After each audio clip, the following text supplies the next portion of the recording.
नमस्कार दोस्तों, आपका अपने इस प्यारे से चैनल में बहुत बहुत हार्दिक अभिनंदन है। एक बार फिर से हम आप सभी का स्वागत करते हैं और एक और नई कहानी के साथ हम आपके सामने हाजिर हैं। आज हम माँ विंध्यवासिनी की कहानी सुनाने जा रहे हैं। उनके इस धाम के बारे में, जो चमत्कारिक धाम के नाम से जाना जाता है, उसके बारे में बताने जा रहे हैं। विंध्यवासिनी या योग माया माँ दुर्गा के एक परोपकारी स्वरूप का नाम है।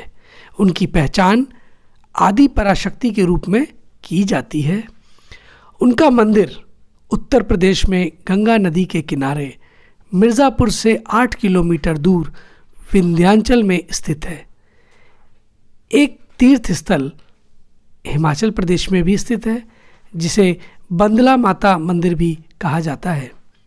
माँ विंध्यवासिनी त्रिकोण यंत्र पर स्थित तीनों रूप को धारण करती हैं, जो कि महालक्ष्मी, महासरस्वती और माँ महाकाली हैं।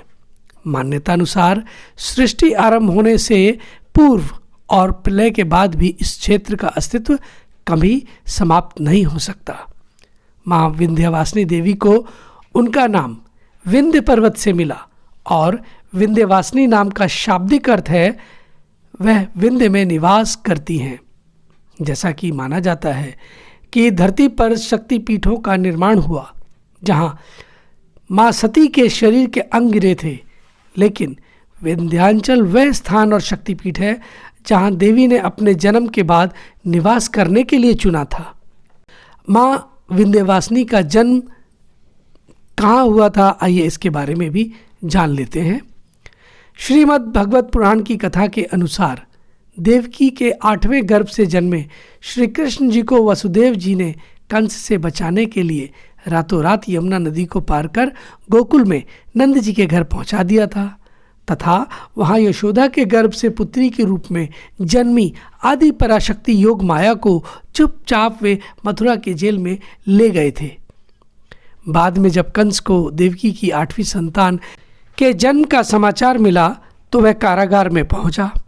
उसने उस नवजात कन्या को पत्थर पर पटक कर जैसे ही मारना चाहा, वह कन्या अचानक कंस के हाथों से छूटकर आकाश में पहुंच गई और उसने अपना दिव्य स्वरूप प्रदर्शित कर कंस के वध की भविष्यवाणी की और अंत में वह भगवती विंध्याचल वापस लौट गई। पौराणिक मान्यताएं क्या हैं माँ विंध्यवासिनी के संबंधित, आइए उसके बारे में भी थोड़ी चर्चा कर ली जाए। भगवती विंध्यवासिनी आद्या महाशक्ति हैं। विंध्याचल सदा से उनका निवास स्थान रहा है। जगदम्बा की नित्य उपस्थिति ने विंध्यागिरी को जागृत शक्तिपीठ बना दिया है। महाभारत के विराट पर्व में धर्मराज युधिष्ठिर को देवी की स्तुति करते हुए कहते हैं, विंध्ये च वनग श्रेष्ठे त्वस्थान ही स्वास्ताम।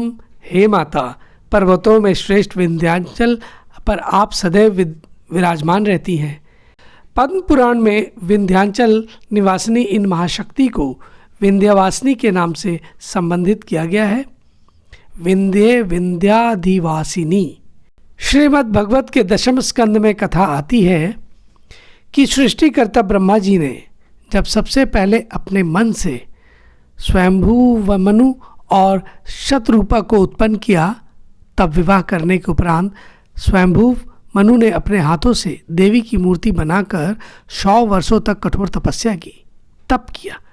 उनकी तपस्या से संतुष्ट होकर भगवती ने उन्हें निष्कंटक राज्य, वंशवृद्धि एवं परम पद पाने का आशीर्वाद दिया। वर देने के बाद महादेवी विंध्याचल पर्वत पर चली गई। इससे यह स्पष्ट होता है कि सृष्टि के प्रारंभ से ही विंध्यवासिनी की पूजा होती रही है। सृष्टि का विस्तार उनके ही शुभाशीष से हुआ। शास्त्रों में माँ विंध्यवासिनी के ऐतिहासिक महात्म का अलग अलग वर्णन मिलता है। शिव पुराण में माँ विंध्यवासिनी को सती माना गया है, तो श्रीमद् भगवत में नंदजा देवी नंद बाबा की पुत्री कहा गया है। माँ के अन्य नाम कृष्णानुजा, वन दुर्गा भी शास्त्रों में वर्णित है। इस महाशक्ति में वैदिक तथा वाम मार्ग विधि से पूजन होता है।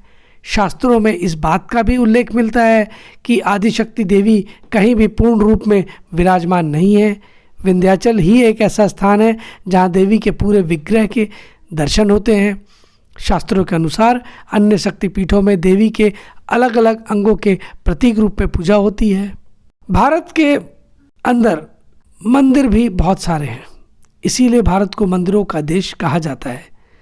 इस देश में कई मंदिर ऐसे हैं जो अपनी भव्यता और सुंदरता के लिए विश्व प्रसिद्ध हैं। इनमें से कई मंदिर तो सदियों पुराने हैं। शासक बदले, साम्राज्य बदला, पर ये मंदिर उसी स्थान पर पूरी भव्यता के साथ आज भी खड़े हैं। इन्हीं में से एक है यूपी के मिर्ज़ापुर में बना माँ विंध्यवासिनी का मंदिर। पूर्वांचल में गंगा नदी के किनारे बसे मिर्ज़ापुर से 8 किलोमीटर दूर विंध्याचल की पहाड़ियों में माँ विंध्यवासिनी का मंदिर है। माँ विंध्यवासिनी का दरबार 51 शक्तिपीठों में से एक है। माँ विंध्यवासिनी के मंदिर में साल के दोनों नवरात्रों में कोने कोने से लाखों श्रद्धालु यहाँ आते हैं। विंध्यवासिनी माँ की महिमा का उल्लेख धर्म ग्रंथों में मिलता है। मिर्ज़ापुर के विंध्य पर्वत पर बसी माँ विंध्यवासिनी के दरबार की महिमा अपरंपार है। महाभारत हो या पद्म पुराण, हर जगह माँ के इस स्वरूप का वर्णन मिलता है।